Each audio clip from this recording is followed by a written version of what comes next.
Welcome back to another episode of The Doctor and the Good Fellow. Today I'm here with Uncle Ange and Dr. Ron Gordon. Last episode we set the table about Doc's book, Jane's Dust, but the real disturbing situation with asbestos and the talcum powder.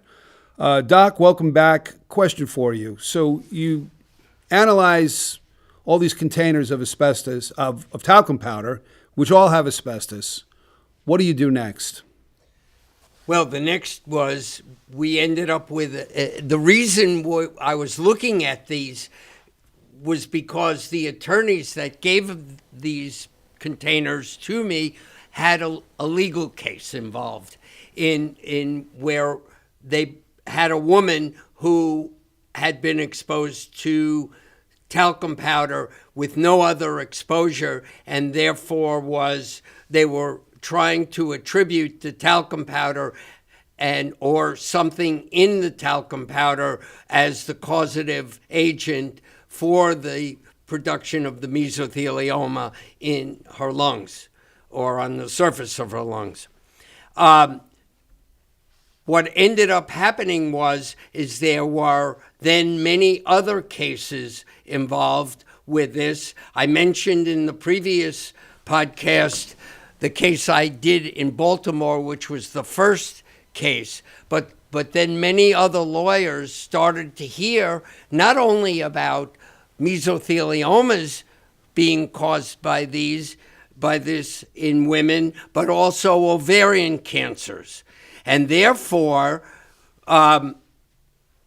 we started looking at the ovarian tissue as well in many of these cases, in coordination with the lawyers in these cases testing human tissue for the presence of the asbestos. And Doc, what was the verdict of the first case, which probably opened the floodgates?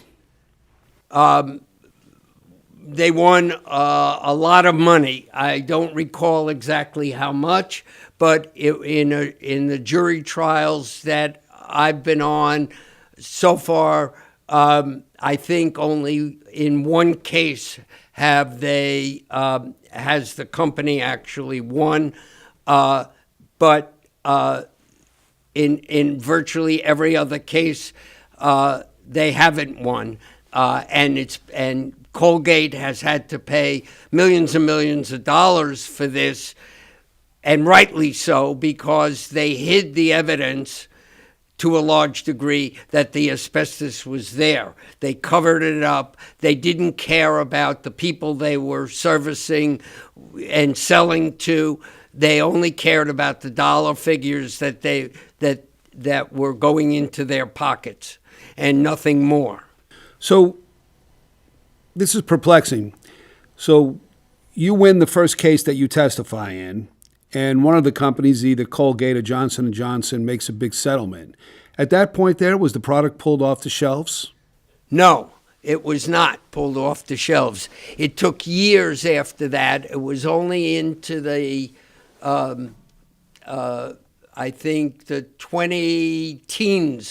late teens, that Johnson & Johnson, or actually 2020 or somewhere around there, that Johnson & Johnson agreed to take theirs off the market. The Colgate product, the Cashmere Bouquet, was already off the market at that time because they had stopped selling it years after that because they sold it to another company, and the company didn't put it on the market. So it was Johnson & Johnson, and then a lot of the cosmetic companies still had the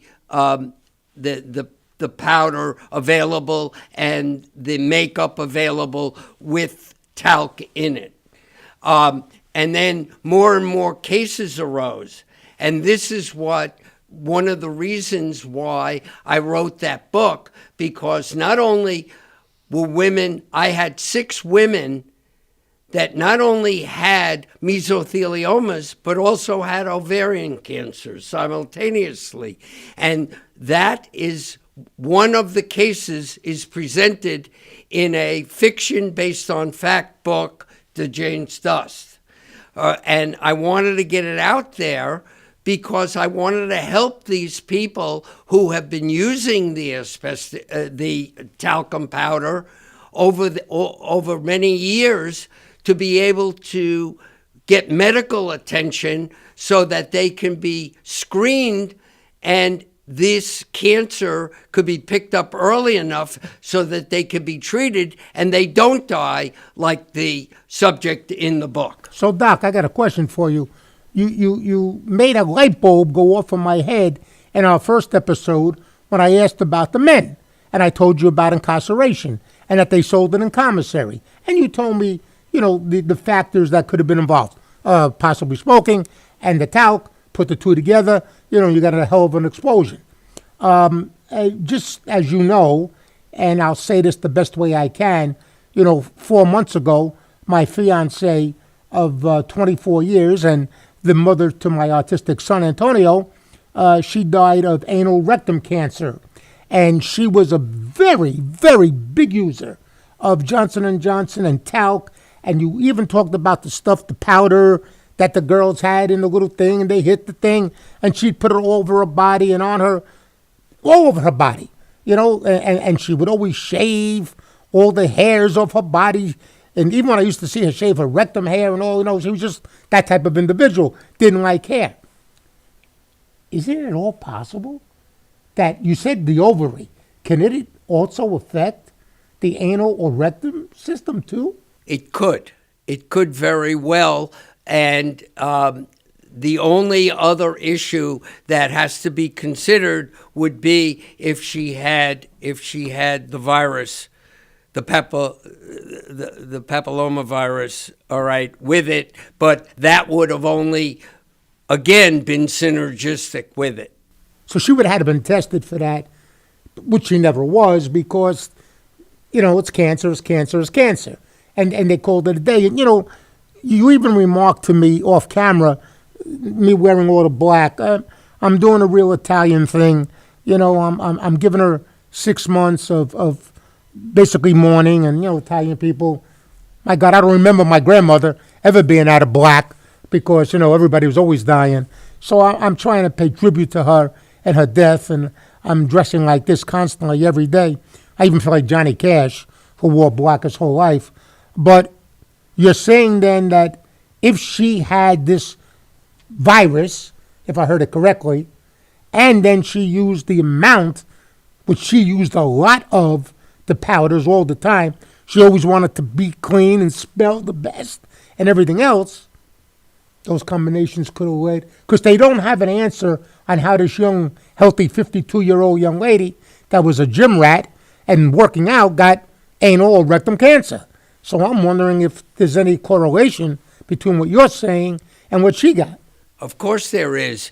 And the mechanism by how that actually can happen is not only by putting it out from the exterior, but remember, everything you breathe in, all right, that gets into your lungs, ultimately, usually during the night, actually gets swallowed.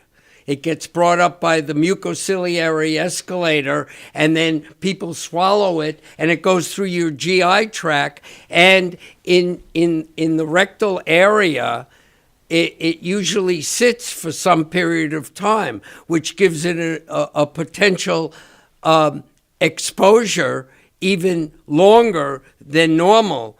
And that's one of the reasons why there's so much in the way of colon cancers as well. Boy, you're going to make my panic attacks really come true, because when I was in my little jail cells over, all the years I was incarcerated, we wanted our cell to smell nice. What did we do? We took the Johnson & Johnson baby powder, we squeezed it, and the dust came out, right? And our cells smelled like $1 million, and it really smelled good. And they'd walk in and it would be clean, and we passed inspection. So you're telling me that I could have been breathing that in at the same time, and then at nighttime it could be digested into my body? Into your intestinal tract, yes. And go through your intestinal tract, and you could be potentially exposed to colon cancer, rectal cancer, etc. Yes. Ladies and gentlemen, you hear a lot of podcasts out there. You hear a lot of gangsters out there, doing their stuff, and we're going to get into all that later on. But I hope you understand how informative this is, that this man has just taught me, and he's my friend 67 years, just taught me about 2 different ways that I could have been exposed, and my fiance could have been exposed, that I never would have thought of in a million years. So you want to talk about somebody informative and helping the public? Well, Doc Gordon, I want to take my hat off to you and say thank you right off the bat as my dearest friend on earth. And you just explained to me a couple of things that are possible. At least there are answers. And thank you. You're welcome.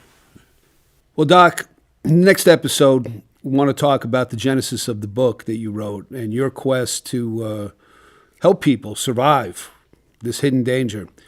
Thanks for tuning in to another episode of The Doctor and a Good Fellow. Don't forget to like us and subscribe.